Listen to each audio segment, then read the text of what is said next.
Boa tarde a todos e a todas. É um grande prazer estar aqui nesta tarde, hoje com a presença do nosso irmão Romão, do Novo Horizonte Serra Talhada, que possamos estar atentos a essa mensagem progredir sempre, é isso?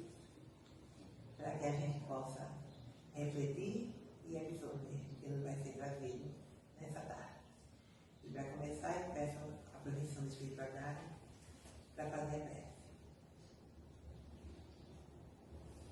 Pai amado, Mestre Jesus, amigos da espiritualidade, nesse momento, Senhor, te rogamos a tua presença e a presença dos irmãos espirituais trabalhando em nossa casa, que possam nos amparar, nos iluminar, para que assim estejamos atentos ao que nos vai ser apresentado nessa tarde.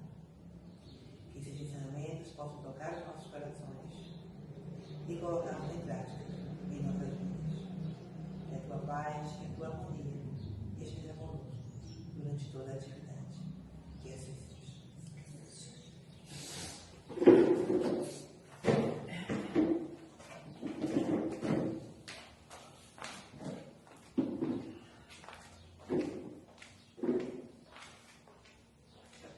Boa tarde a todos, muita paz, que Jesus nos abençoe nessa tardinha de hoje, que os bons espíritos nos orientem, nos ajudem e faça realmente a nossa tardinha uma tarde iluminada para os que aqui estão encarnados ou desencarnados, né? Progredir sempre. Esse é o tema de hoje, da nossa palestra. Progredir sempre.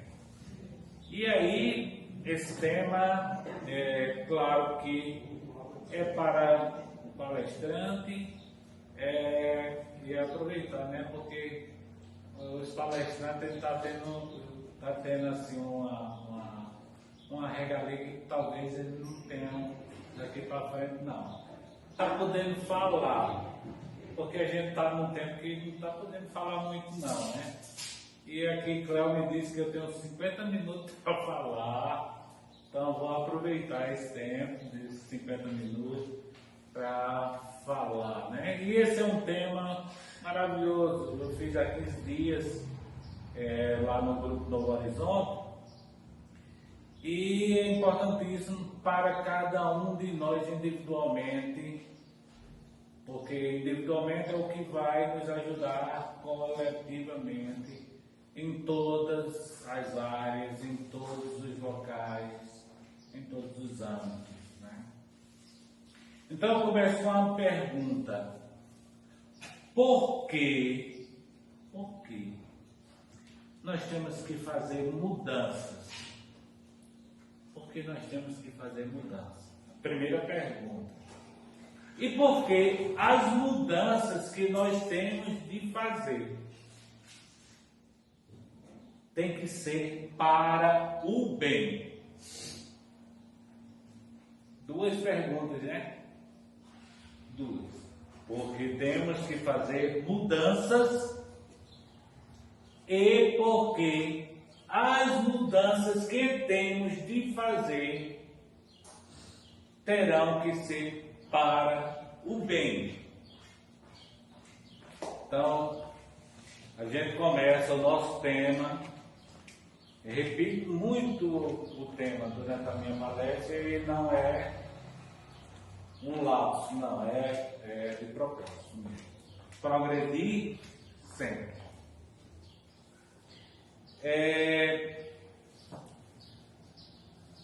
Eu conheci durante, e aliás, eu acho que todos nós, mas eu vou falar de mim.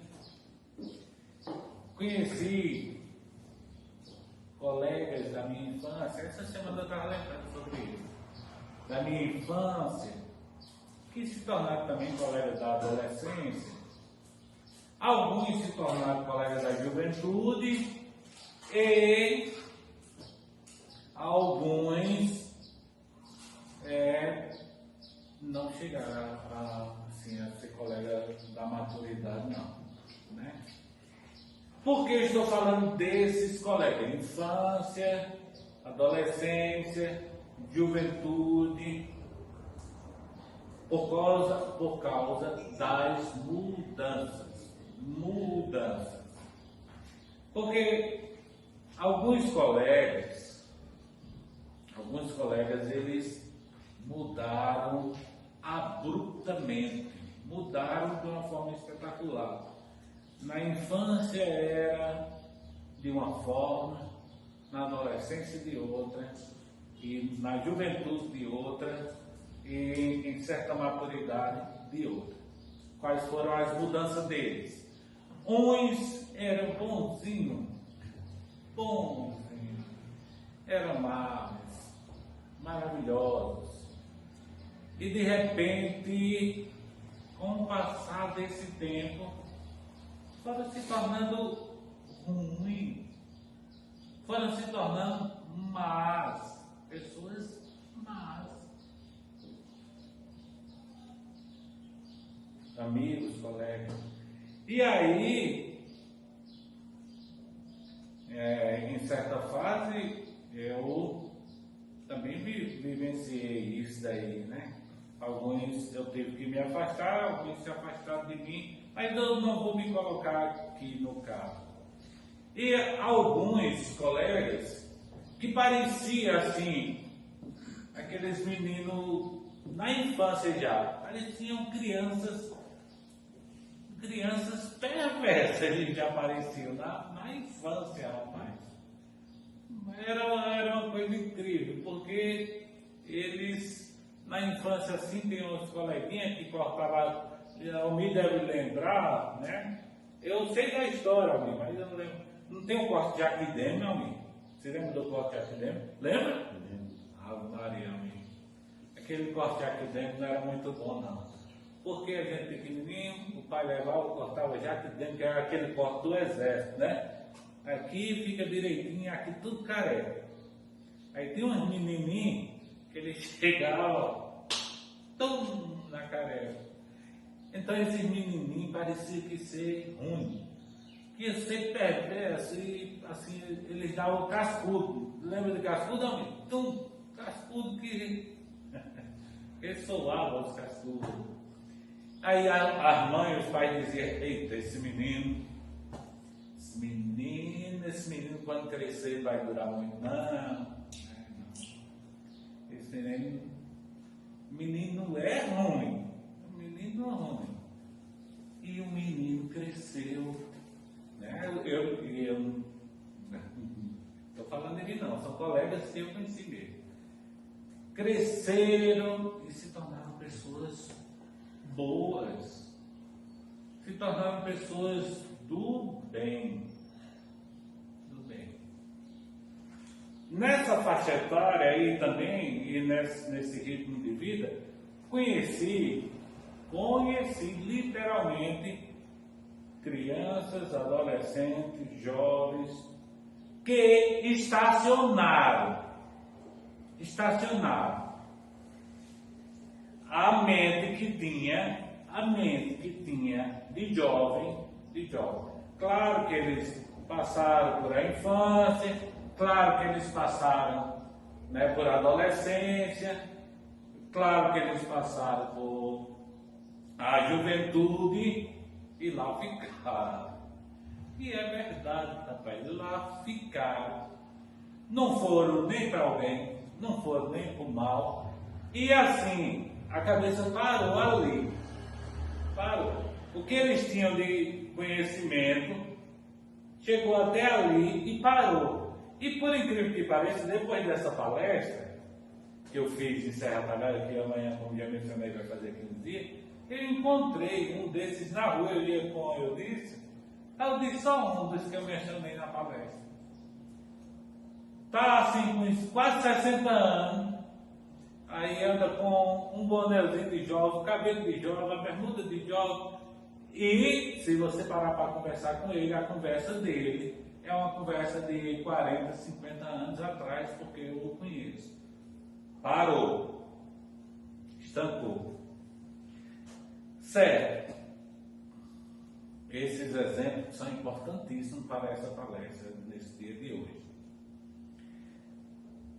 Na lápide de Kardec, resumidamente, tem os seguintes dizeres: nascer,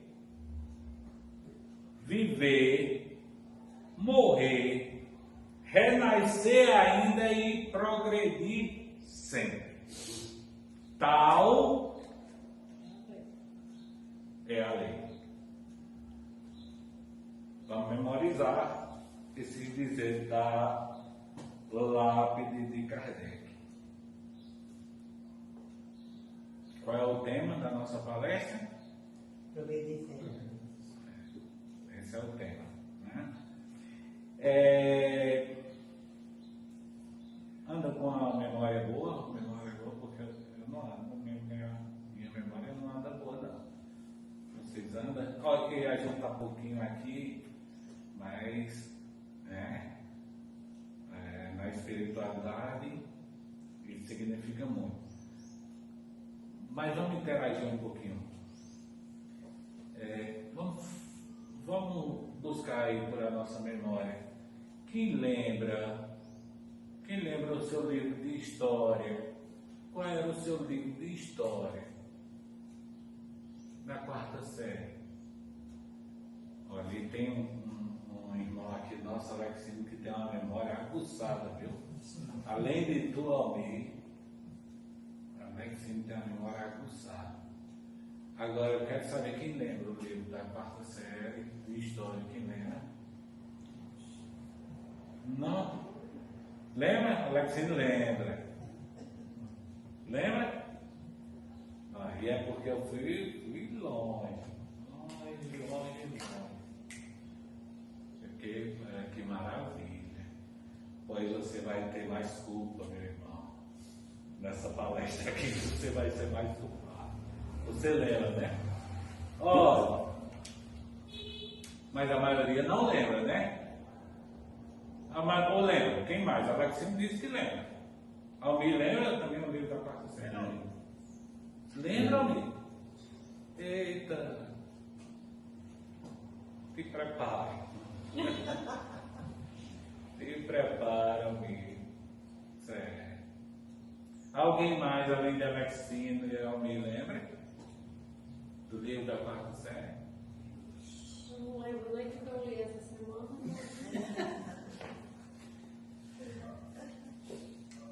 Tá boa da fita, tá bom. Muito bem. Olha,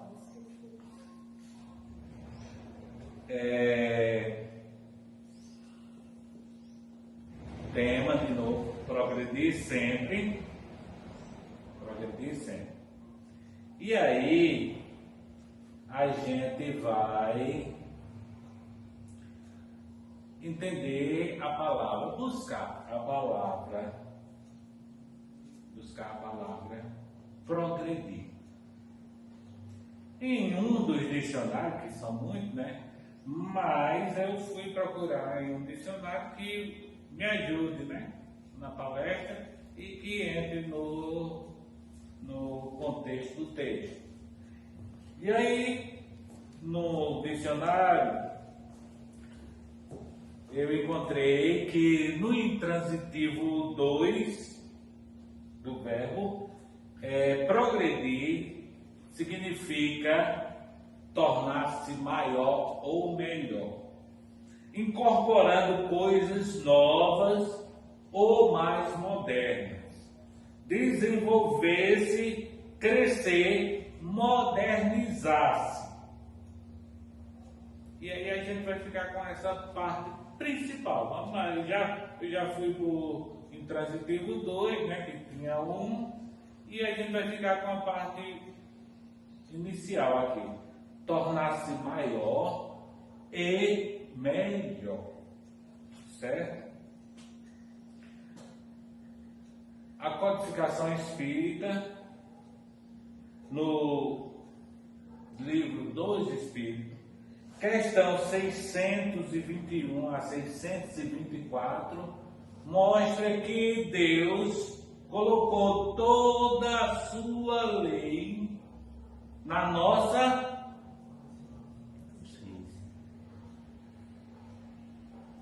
consciência.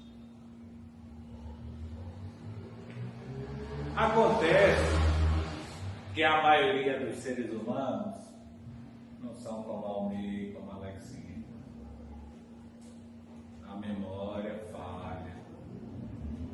E se passando muito e muito tempo, vê que eu fui longe, fui lá para a quarta série. Aí é que a memória falha mesmo, né? E a gente não vai entrar aqui, a gente vai nessa palestra frisar a nossa encarnação, embora a gente tenha que trazer o fato das existências ou pré-existência nossa.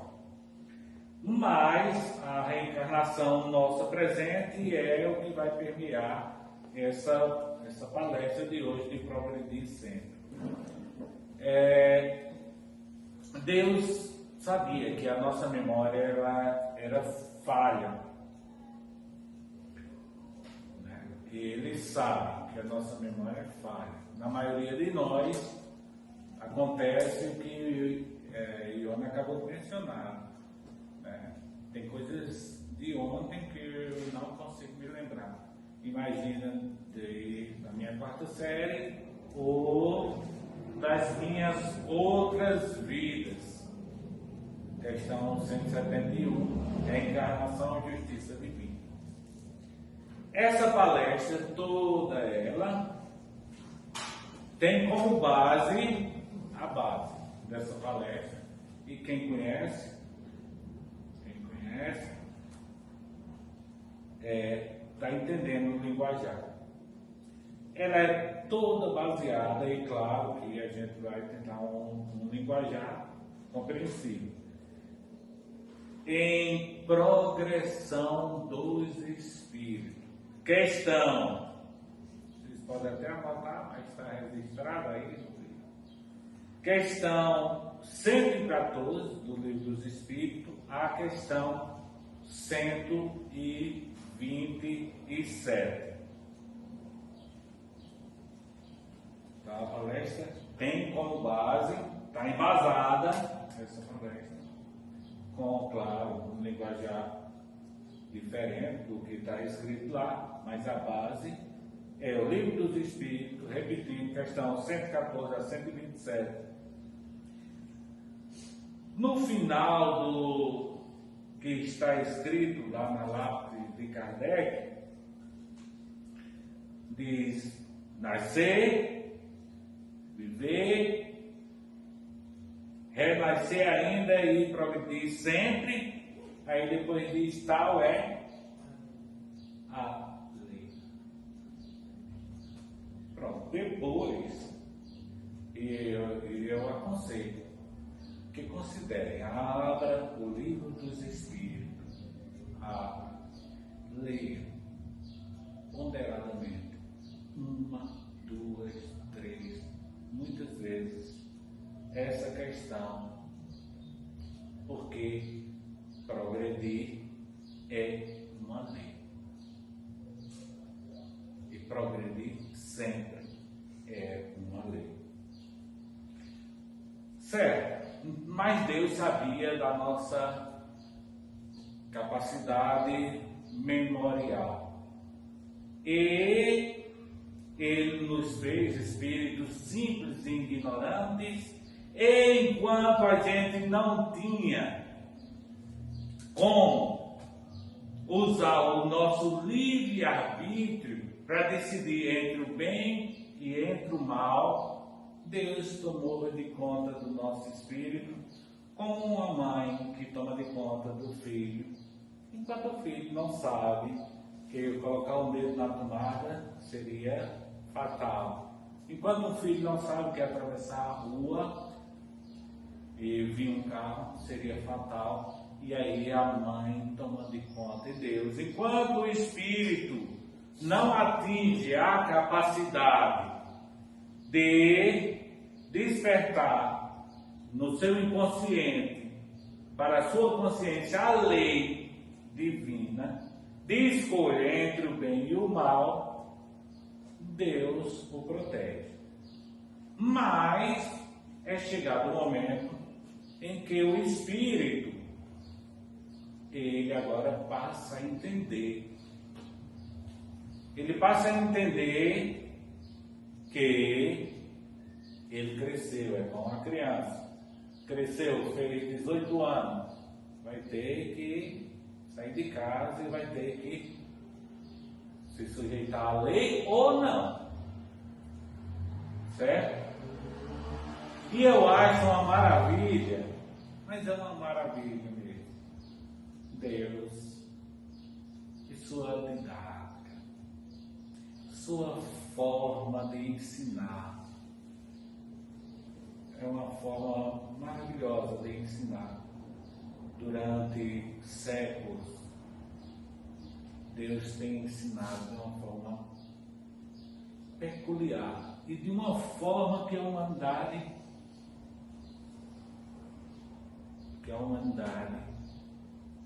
ela vai sempre despertar a lei de Deus na sua consciência, desde o momento em que Deus começou a ensinar. Qual a didática de Deus? Deus primeiro pegou na terra um povo, o povo judeu. Povo judeu. Olha, pegar um povo, uma nação, né? O povo judeu, o povo de Israel, esse povo era para Deus o modo no qual ele apresentaria para o mundo inteiro a sua lei. Através daquele povo, o mundo ia observar, ia ficar atento e, consecutivamente, despertar no seu consciente a lei que está lá na questão 621. Então, a gente pode achar complexo, mas não foi complexo. Deus usa uma linguagem simples. Povo, e com esse povo Deus traz um livro. Um livro. A Bíblia. A Bíblia. Já falei várias e várias vezes na Bíblia, né? E a Bíblia é do povo judeu. Povo judeu. A Bíblia, as histórias contidas na Bíblia do povo judeu, dos 66 livros que tem na Bíblia, é conhecida por toda a população da Terra. É mais ou menos obedecida, mais ou menos, muito mais ou menos, entre aspas, por quase a metade da população da Terra. E se diz obediente na Bíblia o Ocidente, que pode me corrigir, aí, principalmente a medicina, que é quase um terço da população da Terra. Já imaginou que didática maravilhosa? Deus pegou um povo, através desse povo e suas histórias, colocou um livro que faz com que hoje, depois da escrita desse livro, as últimas escritas tem 2000 anos, né?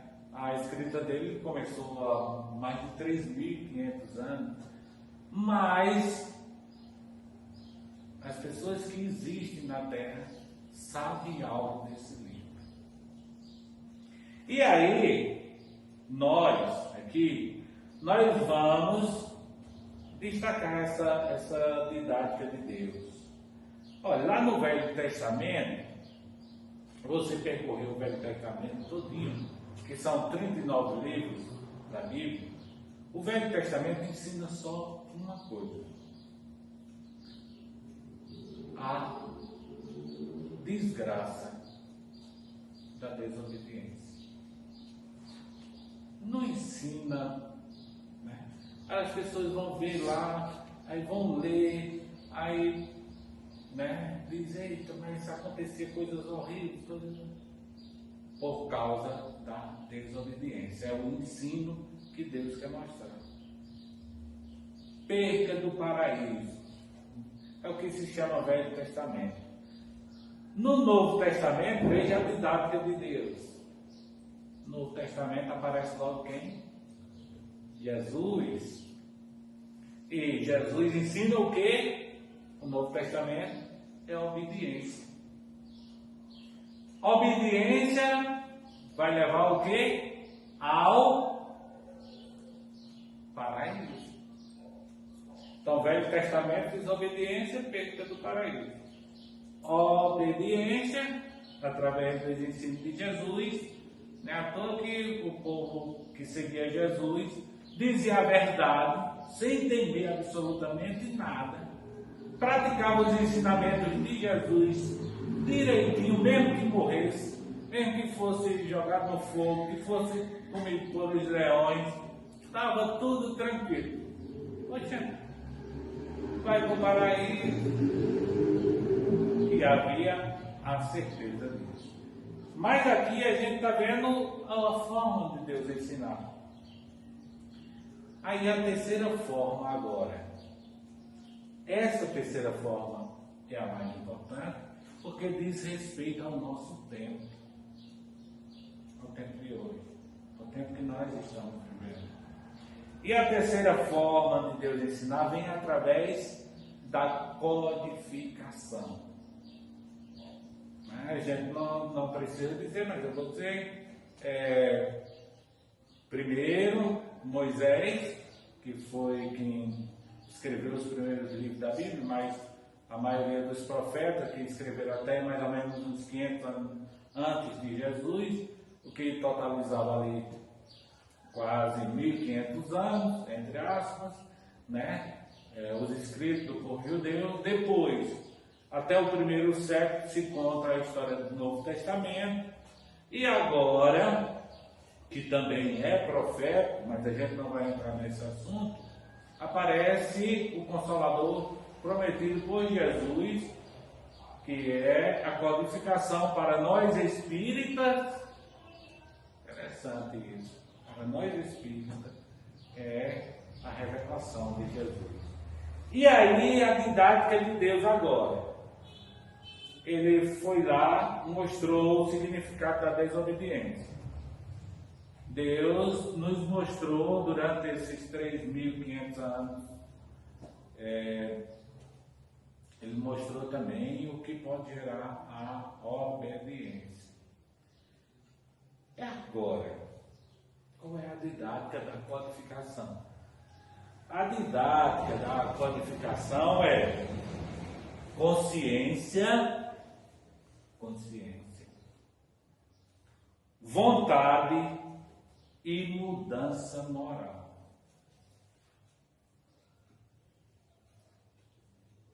A gente não vem estudando, né? Se vem estudando, e se a gente vem estudando e lembrando, qual é o tema da conversa? Progredir sempre. Então, o que é que se exige de nós agora? Que use da nossa consciência. E que tenha uma vontade grande de mudar. E que mude moralmente. Essa é a didática. Mas aí eu vou para uma historinha antiga, lá do Velho Testamento, que é bem interessante, né? Podia contar uma historinha da agora, né? Só que essa história, bem antiga, para mim, para nós, para todos, traz esses três aspectos: obediência, desobediência, e a escala pode ser assim: Deus ensinou o que custa a desobediência. Deus ensinou o que custa a obediência. E hoje Deus exige consciência, vontade e mudança moral. E essa história a gente vai ver que engloba tudo isso.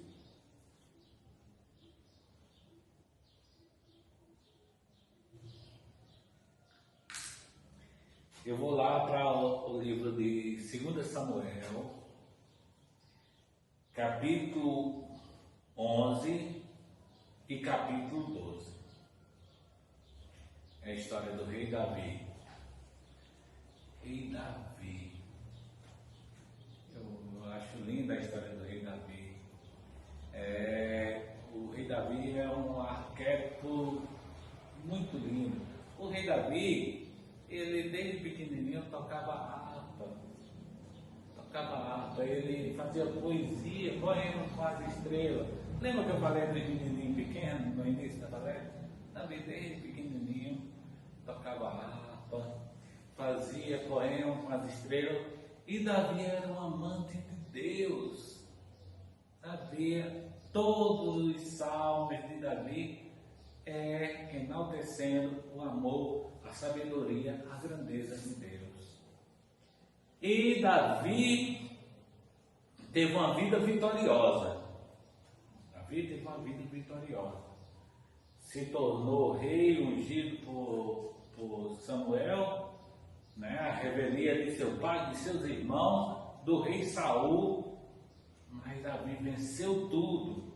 Ele chegou a ponto de narrar que venceu um urso que foi comer as suas ovelhas, venceu um leão. Depois é narrado a história de Davi venceu Golias.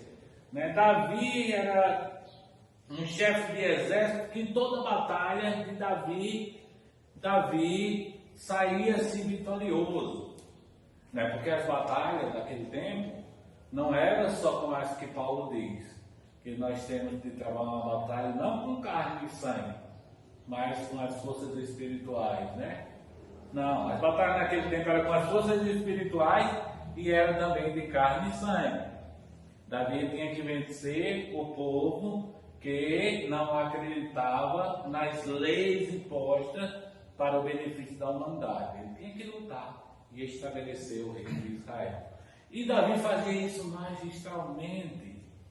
Né? Ele encabeçou desde jovem, né? E era um amante de Deus e amante da lei de Deus. Amava a lei de Deus. Só que Davi agora já está rei, tronizado, venceu inúmeras batalhas. E o regime em Israel era a teocracia. Quer dizer, estava junto religião e reinado. Então o rei, embora tivesse profeta, sacerdote e tal, o rei ele tinha que travar nas batalhas e fazer os ofícios religiosos também, né? E aquilo fazia parte da sua adoração. Ir para a batalha, né? Lutar na batalha, tivesse o apoio de Deus, vencer a batalha. E Davi teve o apoio de Deus, venceu quase todas as batalhas. Só que acontece o seguinte: Davi tinha um comandante muito valente, Joabe. Tinha vamos dizer assim, um subcomandante, Abisai, se não me engano o nome dele. E Davi agora mandava eles para a batalha e Davi ficava em casa, no palácio, ficava em casa. O relato é bem direto, mas o que se dá a entender é que aquele costume de Davi agora estar ficando em casa e não ir para a batalha, não era um costume de um dia Davi não ir para a batalha. Se você olhar o relato, é como que Davi, ele passava agora dias em casa.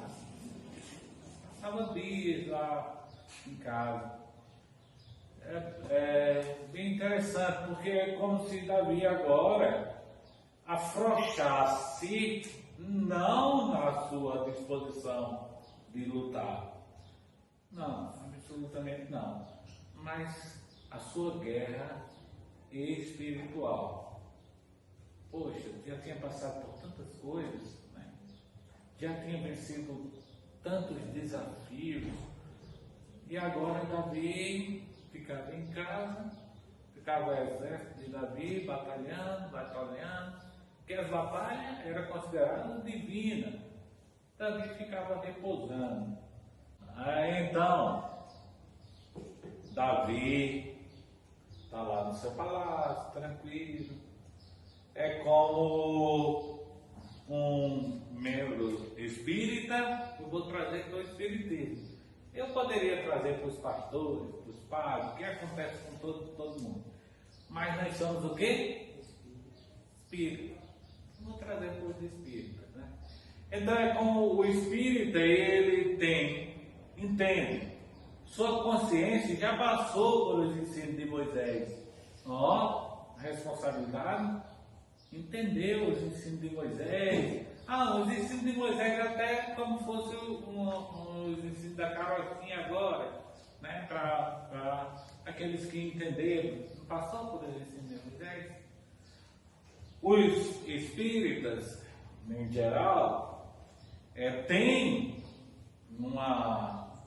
nós todos, tem uma fome, vamos dizer assim, de um conhecimento amplo, bem amplo, sobre os ensinamentos de Jesus e dos enviados de Jesus, né? E se detém a esses ensinos. Então, cresceu bem direitinho, né? Vai estudando bem direitinho. E a responsabilidade aumentou. Então, esse exemplo de Davi é muito pertinente para tudo isso. Porque Davi também conhecia toda a lei. A lei que Moisés deu, Davi conhecia toda a lei. E Davi, não é que Davi fosse mau, Davi era devoto. Davi cumpria tudo. Cumpria tudo. Agora Davi de vez em quando se equivocava. Disseram para que Davi não fizesse um censo, os espíritos avisaram, e Davi foi lá e fez o censo, veio a punição. Disseram que Davi não mudasse a arca do pacto para tal local. Davi foi tentar mudar a arca do pacto para um local, um acidente. Então Davi, embora soubesse da lei, fosse um adorador pleno de Deus, ele se equivocava. E aí imagina um cara que se equivoca, para de ir para as batalhas, não se ocupa das coisas, vamos dizer, espirituais, e trazendo para nós aqui espírita da mesma forma. Então, eu agora não estou atento, essa é a palavra, atento à guerra espiritual que está acontecendo. E não estou atento em qual é o meu papel nessa guerra espiritual. Também não estou atento ao tempo que eu estou vivendo essa guerra espiritual. O que aconteceu com Davi? Ficou desatento. E aí ele desatento, seu palácio ricão, estava rico, Davi, né? E aí ele, à tardezinha, eu acredito, depois de dormir um sono bom, né? Depois de relaxar bem, aí Davi começou a andar por a sacada, lá, anda para cá, anda para lá. Aqui Davi daqui a pouco vê uma mulher se banhava. E a mulher era linda de aparência. Davi era para estar aonde? A guerra, né? Lutando com as espadas. Aí Davi olha e vê a mulher linda, Batseba. E aí tem um porém. Batseba Batseba era a esposa de Urias, soldado bom, devoto a Deus e honesto nos seus serviços. E Davi, com certeza, não deve ter acontecido só uma vez essa olhada, né? Porque assim seria fácil. O relato explica como fosse um olhar só, mas quando você lê tudo, vê que havia uma certa rotina naquele movimento de Davi de estar em casa em vez de ir para as batalhas. Então Davi vai na sacada de seu palácio, Davi descansado, sem obrigação espiritual, sem as batalhas, viu lá a mulher e ele era rei. Sendo rei, ele detinha o poder sobre tudo. E ele manda, diz, traga lá a mulher. Ele pergunta quem é a mulher, mas manda trazer essa filha.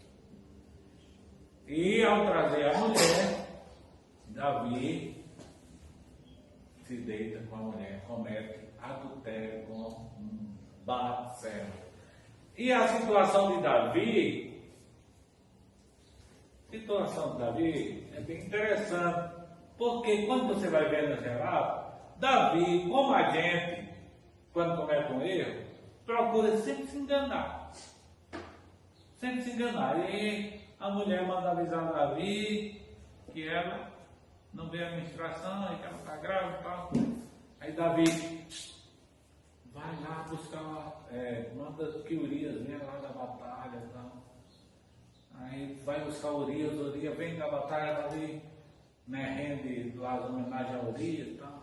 Urias, vai para casa, meu filho, vai lá ficar mais sua esposa. Urias diz, meu senhor, posso fazer isso? Né? Eu estou na batalha do Senhor, né? E não posso me deitar com a minha mulher, porque eles tinham esse ritual. Não fazia sexo durante a batalha, não bebia vinho, porque estava em batalha. Mas Davi insistiu, ele foi, mas ele não dormiu em casa, dormiu na calçada de casa. Davi soube, ficou agoniado. Mas qual era o pensamento de Davi? Ela engravidou, mas eu chamo o marido fica com ela, o marido tem filho com ela e tal. Olha, vem aí onde a cabeça de Davi chegou. E aí, Davi insistiu com Urias, vem cá, meu filho, vamos tomar um vinhozinho. Meu senhor, a gente não pode. Mas Davi embebedou Urias, mas Urias não vai ter nada com a esposa, com Batseba. Aí Davi disse, tá bom, pega um bilhete, e é onde eu acho mais cruel esse negócio. Davi pega um bilhetezinho, e no bilhete o soldado não pode abrir não, e Urias não abre. Leva o bilhete para Joabe e diz assim, coloque ele na frente de um modo que ele não possa escapar. E Joabe assim o faz. E Urias morre. E Davi toma Batseba como esposa.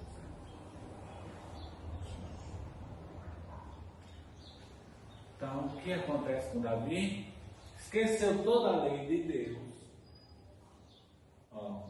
Os três aspectos hoje. Esqueceu a lei de Deus. A vontade de obedecer à lei de Deus desapareceu. E não só isso, foi manipulada por ele próprio. Então, a mudança moral em que ele precisava avançar estacionou ali, naquele momento. Aí Deus tinha uns profetas que eles tinham, meu Deus, eles tinham uma missão. A missão era penosa dos profetas. A missão era penosa.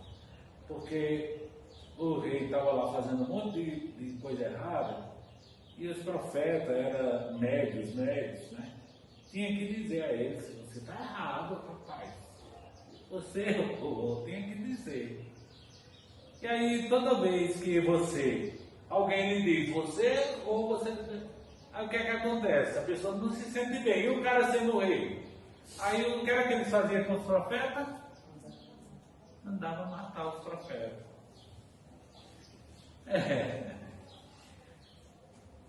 Eu já contei essa historinha aqui e cabe novamente. É a história do conhecido também, que mostra a importância de você saber se comunicar, saber falar o correto na hora certa, no tempo certo, né? Porque eu vou contar essa história para ir para Natan, o profeta. É uma história real mesmo. Tinha um senhor, já contei outras vezes aqui, o senhor, ele era assim, um cara macho, do sertão, sertanejo, meu amigo, sertanejo daqueles ignorantes. Eu não vou citar o nome não, porque os vídeos correm, meus colegas podem saber, tem um bocado de filho parente dele, né? Mas quando eu contar, eles ficam sabendo do mesmo jeito. E aí, ele tinha muitas filhas, né? E uma das filhas arrumou um namorado. Acontece que o pai dela era aqueles velhos antigos do mato, ignorante, só que ele tinha 3 vícios, amigo. Ele bebia, ele fumava e ele jogava. 3 vícios esse velho tinha. 3 vícios. E a menina disse: olha, para mim namorar com você, você tem que falar com o papai. Você tem que falar com o papai lá. Mas ela devia ter dado uma dicasinha, né, de como falar com o papai, para poder namorar com ela. Aí ele foi falar com o pai dela. Eu fico me controlando de dizer o nome. Aí ele chegou, né, todo na pompa, que eu ainda peguei esse tempo, de falar com o pai da namorada, né? Ele chegou lá na pompa e tudo, e naquele tempo era importante o seguinte: você não teve vício nenhum, né? Ele chegou aí e disse: José, eu estou interessado em sua filha. Ele já falava assim acanhado, né? Estou interessado em sua filha, estou querendo namorar com sua filha. E ele olhando para ele, né? Olhando, e tá interessado, estou interessado em sua filha. Quero namorar com ela. E o senhor pode ficar tranquilo. O senhor pode ficar tranquilo, que eu sou um homem de bem. Eu não bebo, eu não fumo, eu não jogo. Seu Zé me saia daqui. Vá-se embora. Desapareça da minha casa. Você é homem o quê, rapaz? Mandou ele se retirar. Depois termina mais ou menos bem essa história aí. Mas só que naquele momento, o que ele levou não dava certo. Então vamos para Natan e estamos, claro, chegando ao final da nossa palestra, né? A gente saber o momento certo de falar, as palavras certas de se colocar. Mesmo porque nós estamos num período que as palavras estão sendo deturpadas. As palavras estão sendo usadas. E aí é um exemplo muito forte esse doutrino, que pode nos ajudar nesse contexto atual, nos ajudar muito, sem que eu precise entrar em detalhes sobre esse assunto. Natan, um médico espetacular, profeta divino. Natan entra até com Davi. Davi gosta dos profetas de Deus, ama Natan. Davi o recebe muito bem. Natan diz a ele que tem uma causa para passar para ele, para que ele resolva essa causa. Olha o que é que Natan diz a Davi. Aí Davi, pois não. Né? E ele era amável e afável com Natan. Né? Natan diz, olha meu senhor, havia um homem muito rico, muito abastado. Tinha ovelha, gado, muitas propriedades, muitas coisas. E nessa mesma região tinha um homem bem pobrezinho. Esse homem só tinha uma ovelha. Era tudo que ele tinha, era uma ovelha. E, claro, eu estou sintetizando a história. E esse homem rico tomou a ovelha desse homem pobre e o matou. Menino, Davi foi tomado assim de fúria com o homem. Disse quem é, porque ele vai pagar 10 vezes mais e a pena dele ainda seria capital. Davi mandaria matar. Davi tomado, né? Davi era devoto a Deus, mas bravo, né? Tomado de fúria. Aí Natan disse, meu senhor, esse homem é você. Tu tem tudo, tem o reinado, tem todas as riquezas, tem todas as mulheres que desejares. E Urias só tinha somente uma. E tu o mataste e ficaste com a sua ovelha, a sua esposa. Veja o modo como Natan passou para ele. Davi é como se houvesse assim um flash mental da lei de Deus por o que se apresenta no texto. Davi, ele cai em prantos e diz, pequei contra Deus. Então, Davi agora recupera, com a história de Natan, recupera a sua consciência de que violou uma lei, desobedeceu uma lei, e ele se mostra arrependido. Nunca ninguém ouviu falar em homem, sempre fala na mulher adúltera, ele diz, cadê o homem adúltero? Davi foi um homem adúltero. E assim como a mulher que se arrependeu, Davi também se arrependeu e também foi perdoado. Só que há a lei da ação e da reação. Natan disse a ele, a espada não se afastará de tua casa e todas as tuas mulheres serão tomadas de ti. E assim foi a vida de Davi até envelhecer.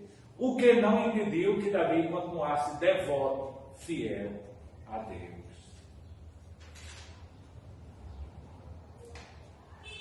Então, porque é uma história de 3.000 anos atrás, mais ou menos, 3.000 anos, né? Para fazer uma pergunta. Só os espíritos evoluídos podem vencer o mal ou a mal tendência? Aí eu vou melhorar. Só os espíritas. Porque os espíritas são os bambambam, né? Só os espíritas que descobriram tudo sobre a evolução espiritual, sobre o progresso. Só nós podemos vencer o mal ou as má tendências? Não! Absolutamente não. Embora se mostre as categorias de espírito, e a gente vinha conversando mais Alexinho no caso sobre isso, as categorias, né? O espírito primitivo, os espíritos bons, os espíritos maus, os intermediários, né?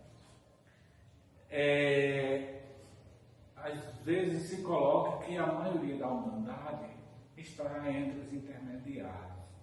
Só que quando acontece assim no meio espírita, diz assim, Gandhi fez isso, Maria de Calcutá, não é? Madre Teresa de Calcutá fez isso aqui. Chico Xavier fez.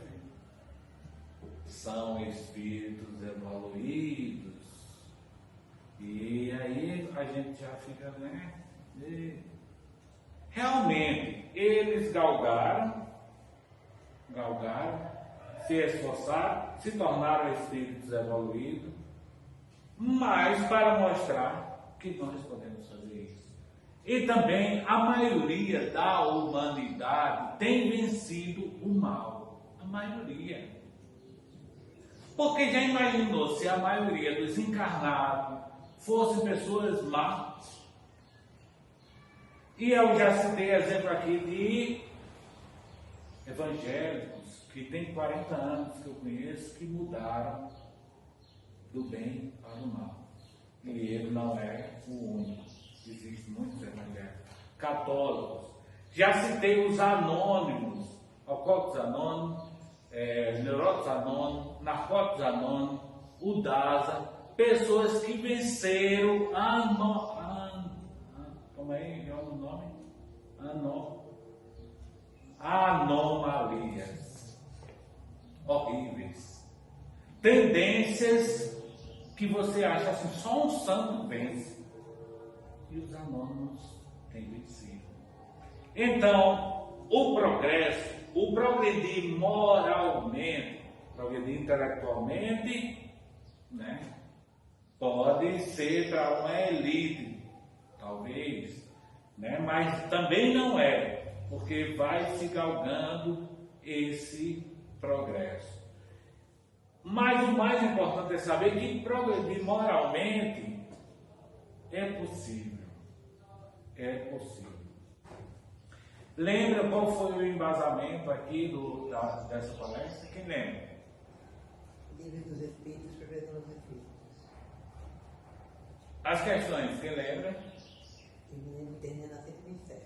Termina. E começa em qual?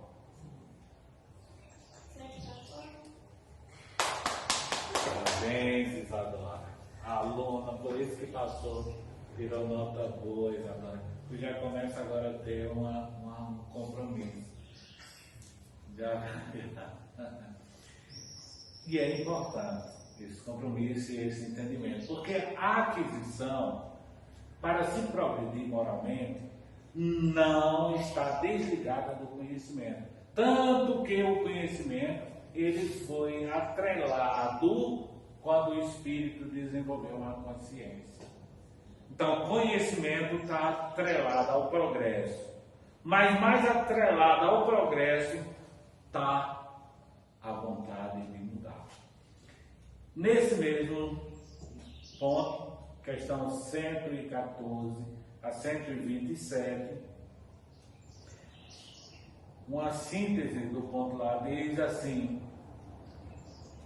esta aquisição, progredir moralmente, depende da vontade e do esforço. Aí continua. Está lá. Primeira página da questão 114, logo lá abaixo. De cada um pôr em prática pôr em prática. Por isso que eu disse amém. E ela disse que ia sobrar para vocês, né? Você lembra do livro da quarta série. Pôr em prática os conhecimentos adquiridos. Razão porque uns progredem mais rapidamente. Por que esse progrediu mais rápido? Ganta, estudou, teve vontade, mudou, né? Do que outros. Aí diz assim: a criança rebelde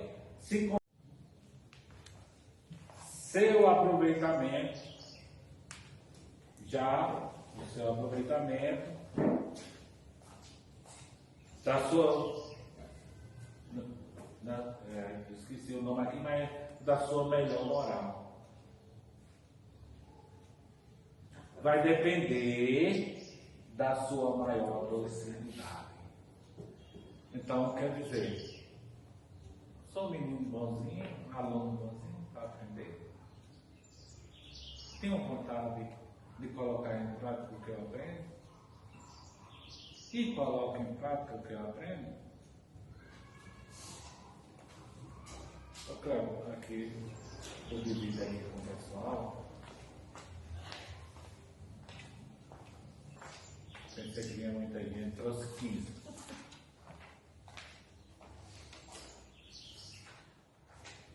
Página 1.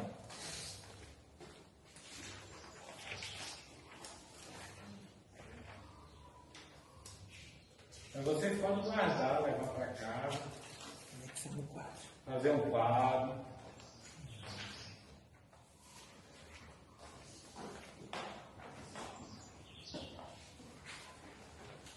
A primeira, tem página 1, está bem apagadinho lá em cima. É o final aqui da nossa palestra. Como reconhecer o verdadeiro espírita? Porque está apagadinho o número 1 aí embaixo. Então, é a primeira página. Como se reconhecer o verdadeiro espírita?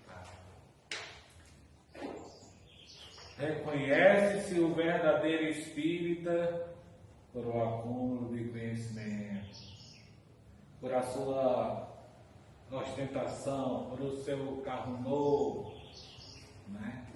Por a sua roupa, por a sua posição social. Reconhece-se o verdadeiro espírita pela transformação moral e pelos esforços que emprega para tomar. Eu acho bacana isso. Suas inclinações más. Se há essas palavras que está no Evangelho, capítulo 17, item 4, nós ainda temos inclinações más e que precisam do nosso esforço para ser domado. Continuando, enquanto uns se contentam com o seu horizonte limitado, estaciona. Outro, que aprende alguma coisa de melhor, se esforça por desligar-se dele e sempre o consegue se tem firme vontade. Esse é o verdadeiro Espírito. Vamos lá, um salmo, é de Davi esse salmo. Davi aprendeu a lição. E aí a gente lembra com esse salmo que Jesus disse assim: na casa do meu pai há muitas moradas. E a gente, claro, com certeza gostaria de ir para uma morada boa na casa do pai. E Davi nesse salmo traz aqui para nós uma dica importantíssima que ele aprendeu a amadurecendo. Davi diz, Salmos 15: Senhor, quem habitará no teu tabernáculo? Quem poderá morar no teu santo monte? Aquele que vive com integridade, que pratica a justiça e de coração fala a verdade. Aquele que não difama com sua língua, não faz o mal ao próximo, nem lança injúria contra o seu vizinho. Aquele que a seus olhos tem por desprezível ao que merece reprovação, mas honra os que temem o Senhor. Aquele que jura e cumpre o que promete, mesmo com prejuízo próprio. Aquele que não empresta seu dinheiro com usura, nem aceita suborno contra o inocente. Quem age assim não será jamais abalado. Meus irmãos, agradeço. Foi um prazer Agradeço tanto aos irmãos aqui presentes, como aos irmãos desencarnados, aos irmãos que seguem a página do Despertar da Consciência. Muita paz, vão desculpando qualquer erro que a gente está sujeito a eles, né? Já peço desculpa de antemão e vamos para frente para o nosso trabalho, né?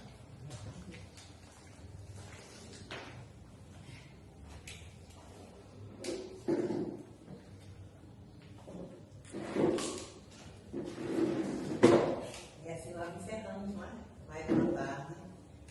Eu gosto muito dessa história de Davi. Eu sempre falo no Novo Testamento e sempre falo em Paulo de Tarso, que para mim é uma referência de transformação. Mas Davi também é uma grande referência, não é? Porque também, em algum momento, ele era lá escolhido, e ele cai e ele se recupera e mostra que é possível, e a proposta é essa, né? Que a gente conviva, que a gente viva, caia, levante, supere e vá fazendo cada dia melhor até que consigamos chegar a essa perfeição de espírito puro, que não é agora. Mas se nós não começarmos agora, não chegaremos lá, nunca. E é isso que o Evangelho nos traz. Essa é a mensagem do Evangelho e é a mensagem que os irmãos nos traz na tarde de hoje.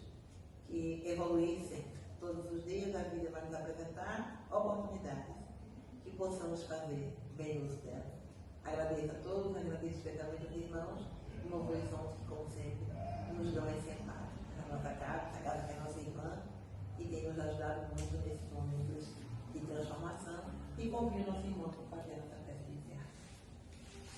Deus, nosso Pai amoroso, nosso Pai bondoso, perdoador, misericordioso, queremos agradecer por esse momento que, através de nosso Senhor Jesus e de seus trabalhadores, nossos mentores, possamos ter em mente o teu modo de nos ensinar o que é melhor para progredir sempre.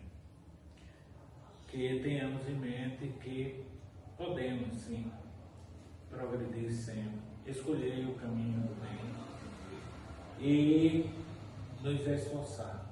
E para isso o Senhor nos garante a tua ajuda, nos garante que nós temos os nossos ancestrais que já estão no caminho do bem a nos ajudar, os trabalhadores da seara do Cristo no mundo espiritual a nos ajudar e o Senhor próprio a nos ajudar, pois o Senhor nos ativou a nossa consciência com a tua lei, que é o caminho para a nossa felicidade. Pedimos uma ajuda especial para o despertar da consciência. Agora, mais do que nunca, está precisando desse despertar. Sabemos que não importa a quantidade dos trabalhadores, mas a forma como o trabalho é feito. Que os trabalhadores que estão na responsabilidade, que estão com a responsabilidade do despertar da consciência, possam fazê-lo da melhor maneira possível, com muita dedicação, com muito amor. E assim a ajuda virá. Pedimos uma boa noitinha para todos aqui e para os que estão aqui presentes. Pedimos muita paz, muita